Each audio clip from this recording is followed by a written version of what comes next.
Hello guys, तो डायरा ने राम राम અને બધા મારા ખેડૂત મિત્રોનો વિડીયોમાં સ્વાગત છે। તો મિત્રો અમારા વિડીયોમાં છેલ્લે એન્ડ સુધી જોજો અને વિડીયો સારો લાગે તો વિડીયોને લાઇક શેર અને સબસ્ક્રાઈબર કરવાનું ના ભૂલતા દોસ્તો। તો મિત્રો આપણે વાત કરવાની છે વરિયાળીવાળા ખેતર વિશે। એટલે કે દોસ્તો આપણે જે વરિયાળી હતી, જે ખેતરની અંદર વરિયાળી આપણે વાવેલી હતી, એ વરિયાળી વિશે આપણે વાત કરવાની છે। તો કે તમે જોઈ શકો છો દોસ્તો, આપણે આ ખેતરની અંદર જે વરિયાળી હતી, તમે જે વિડીયો જોતા હતા, એ આ ખેતરની અંદર આપણે વરિયાળી હતી, એ ફાઇનલી આપણે વરિયાળી વાઢી નાખી છે। એટલે કે વરિયાળી ફાઇનલી કાપી નાખી અને એને કાપીને લઈ લીધી છે। અને દોસ્તો પછી આપણે આ વરિયાળીવાળા ખેતરની અંદર કટર મારી છે, જે કે કટર માર્યા પછી આપણે એની અંદર સોણિયું ખાતર ભર્યું છે। એટલે તમે જોઈ શકો છો દોસ્તો ફાઇનલી કે તમને આ જે જોવા મળી રહ્યું છે એ છે સોણિયું ખાતર મિત્રો। એટલે એના ભરવાથી શું ફાયદો ખેડૂતને થતો હોય છે, એના કારણથી ખેડૂત મિત્રો છે મારા બધા ભાઈઓ, એ વેચાતું સોણિયું ખાતર લઈ અને પોતાના ખેતરની અંદર ભરતા હોય છે દોસ્તો। તો આપણે ચાલો આજે એ વિશે વાત કરવાની છે।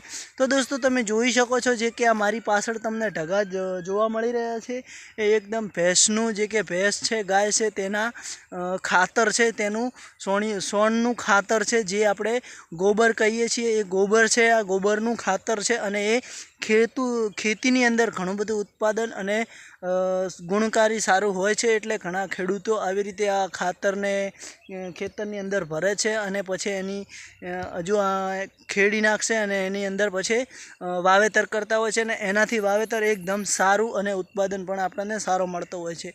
તો દોસ્તો ચાલો આપણે ફાઇનલી આપણે આખા ખેતરની અંદર જોવાનું છે કે તમે જોઈ શકો છો દોસ્તો, આપણે ખેતરની અંદર ચારે બાજુ જે કે તમને જોવા મળતું હશે કે ચારે બાજુ આપણે આ ખેતરની અંદર સોણિયું ખાતર, આખી વરિયાળીવાળા ખેતરની અંદર આપણે સોણિયું ખાતર ભરી દીધું છે અને આપણે ફાઇનલી આપણે એ ખેતરની અંદર આવે છીએ। એટલે મને એવું થયું કે મારા ખેડૂત ભાઈઓ વિશે ચલો આપણે થોડું જણાવીએ અને વાત કરીએ। તો દોસ્તો તમે જોઈ શકો છો કે આ મેં ખેતરની અંદર એકદમ સોણિયું ખાતર જે ભર્યું છે, એને હવે આપણે શું કરવાનું છે ને કેવી રીતે આની અંદર હવે આપણે ખેતી કરવાની છે। તો ચાલો મિત્રો ફાઇનલી આપણે પહોંચી ગયા છીએ આ ઢગલાની પાછળ, જે તમને જોવા મળતો હશે દોસ્તો।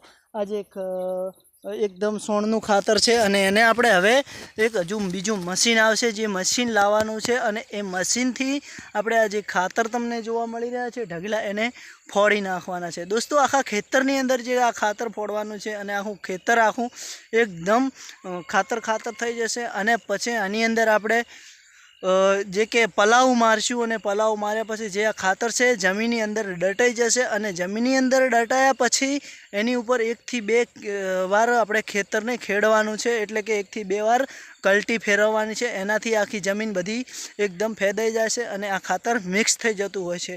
તો દોસ્તો જે કે આ દેશી ખાતર છે એ શું આપણને ગુણકારી છે અને ખેતરમાં નાખવાથી ખેડૂતને શું ફાયદો થાય છે એ વિશે આપણે આજે વાત કરવાની છે।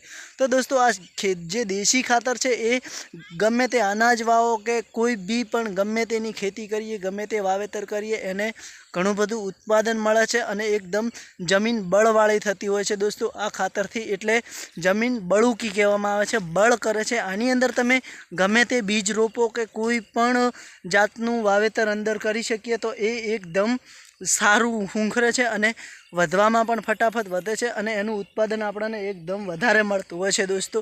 એટલા માટે ઘણા બધા ખેડૂત ભાઈઓ જે કે આ ખાતર જે હોય છે એ ખેતરની અંદર ભરતા હોય છે, જે કે 12 મહિને 1 વર્ષે અલગ અલગ ખેતરોની અંદર જે આ ખેડૂત ભાઈઓ છે એ ખાતર ભરતા હોય છે અને આવી રીતે ઉત્પાદન લેતા હોય છે બધા ભાઈઓ। તો દોસ્તો આપણે પણ આજે આપણે આ સાલા વરિયાળીવાળા ખેતરની અંદર આપણે ખાતર નાખ્યું છે ને આપણું આ જે ખેતર છે એ મજબૂત થશે અને આની અંદર આપણે ગમે તે વાવેતર કરીશું એકદમ સારું હુંખરશે અને આપણને આવક પણ વધારે મળશે દોસ્તો। એટલા માટે આપણે આવી ખેતી આ ખેતરની અંદર આવું કરીએ છીએ અને અમે ખેડૂતના દીકરા એટલા માટે કહેવાઈએ છીએ દોસ્તો કે તમે જુઓ કે હર ખેતીની જમીનની હર જરૂરિયાત અમે પૂરી કરતા હોઈએ, એના કારણથી આપણને ઉત્પાદન સારું મળે છે અને આવક પણ સારી મળતી હોય છે દોસ્તો। તો મિત્રો અમારો આ વિડીયો તમને કેવો લાગ્યો, સારો લાગ્યો હોય તો વિડીયોને જરૂરથી શેર કરજો અને તમે આવી રીતે ખેતી કરતા હોય ને તમારા ખેતરની અંદર આવી રીતે સોણિયું ખાતર ભરતા હોય ને આવું ઓર્ગેનિક ખેતી તમે કરતા હોય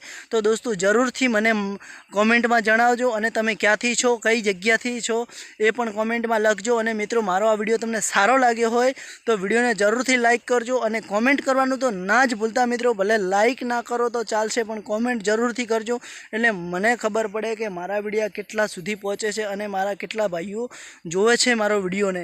તો બસ મિત્રો, વિડીયોમાં આટલું જ. તો આપણે હવે રજા લઈશું. અમારો આ વિડીયો તમને સારો લાગ્યો હોય તો કોમેન્ટ કરવાનું ના ભૂલતા. અને મિત્રો, તમારા પરિવાર સાથે ખુશ રહો. તો દોસ્તો, હવે આપણે રજા લઈએ છીએ. નેક્સ્ટ વિડીયોમાં ફરીથી મળીશું.